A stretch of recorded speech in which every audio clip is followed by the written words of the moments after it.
Ito, experience ko kahapon mailman ako, nagda-drive ako, driving, deliver ng mail.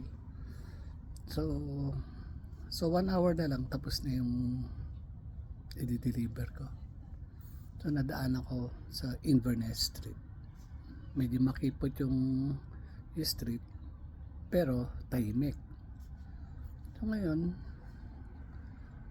pagdaan ko, may putik sa gilid, medyo mahaba. So baliwala sa akin kasi medyo hindi naman umulang kahapon eh.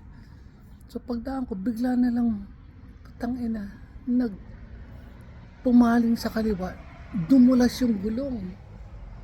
At dahil sa presence of mind ko, didiretso ako sa sa grill, sa bahay. So ginawa ko, pinaling ko, gumewang kumaliwang ganyan eh. Two-way yun two-way street yun Pinaling ko sa right. O tiya, pagpaling ko sa right, dahil madalas pa yung gulong, nagkagewang-gewang yung putang ina yung sasakyan.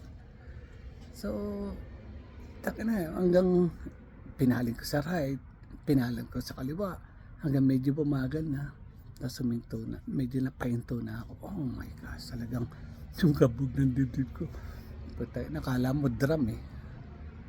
Sobrang kabado ko talaga kahapon. First time nangyari sa akin to. Anyway, paghinto ko, nagdasal ako. Nabi ko, salamat Diyos at hindi niyo ako pinabayaan. Nabi ko, buti na lang, ang totoo niyan, may angel sa likuran ko. Kasi anytime, lagi pa magdadrive ka, dapat magdadasal ka na iligtas ka sa disgrasya at sakuna. Kaya yun, oh my gosh, talagang kabado ako.